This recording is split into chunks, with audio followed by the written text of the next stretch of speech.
Hey, what's up? This is Jared with the App Podcast. We're going to take a look at Grand Tour 3D, which is a 3D look at our solar system, at the planets and moons that surround us. So it starts off at Earth as soon as it gets done loading, and believe me, it's loading a lot of data. It starts us off at Earth, which is home. And you can always go back to home by tapping on Earth, but with the button down there in the bottom left-hand corner. And as you can see, we're kind of zooming around here, the Earth. We're panning around. I could zoom in and zoom back out here and get a better view. We can go to any moon or planet, and you can see they're broke down by planet and then moons that surround them. So we can do that. Let's go look at Mercury. We could zoom in here and kind of get an idea for what the texture is like on that planet. Because the Grand Tour was the code name for the NASA space launch in the 60s that brought back a lot of images and textures of our different planets. So you can sit here and watch as the rotation happens. As you can kind of see, you might be able to see there's a little bit of rotation happening right now, because as we sit and watch, it's rotating based on the time. Now, if you want to fast forward that, you can do that by just hitting fast forward here, and you can see the clock moving, and now we're seeing rotation based on time.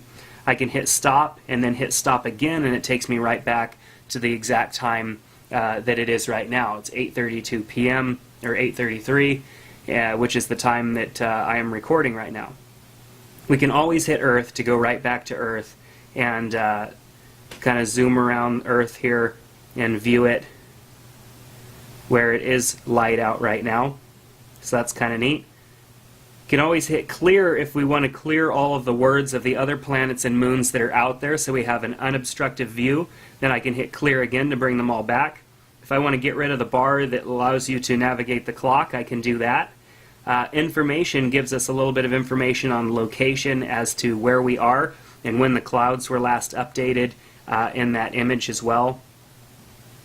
And then we have our preferences, which lets you set things up a little bit, gives you some different adjustments here with date and time and some extras, markers, solar system name and all that stuff, and turning Pluto on and off, which I think is kind of cool, because you know they're saying that Pluto isn't actually there, or it isn't a planet.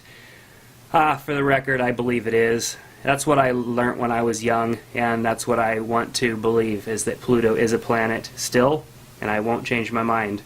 So we've got all of those options there. I can go into help, and we've got the quick start guide, which is going to actually show up first when you launch the app and give you a breakdown of what's going on and what this app does as well.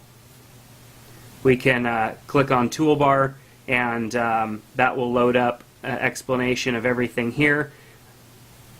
Hit back, go right to our preferences, gives an explanation of what those do as well. Experiments, some more information for you, and then credits. Now, I'm not going to go completely into detail on everything, because experiencing this app is just something that you have to do. It teaches you a lot more than you would typically learn just in your normal education, especially here in the States. The education that we get on the solar system, unless you choose to go into that as a profession, or as that's what you're studying, then you don't really learn a whole lot. So what's really neat is I can zoom, go straight to a different moon here or something, and I think that's really cool, and see the actual textures of these planets, to kind of get an idea of what they look like. Now, the texture images are only as good as the images that have been taken. So the quality of the images have nothing to do with the image quality that the app developer provided. It's basically the quality of image that we have currently. So you can zoom in and kind of get an idea here. This planet looks pretty cloudy, I'm guessing. So we could zoom way out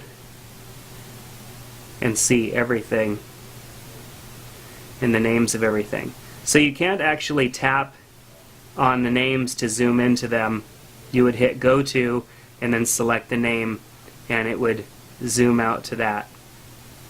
And then of course we can pan in or whatnot however we want, view information on all of it. So this one has different texture, completely different texture on the side that the light faces. Looks like some big craters and stuff too. So you could definitely spend a lot of time on this app checking things out and learning more about what surrounds our planet. So check out Grand Tour 3D. It's a great app in the App Store. Come by our website and give your own thoughts and reviews underneath this video. You can also download this app straight from our website underneath the video as well. So take care, and we'll see you next time on the App Podcast.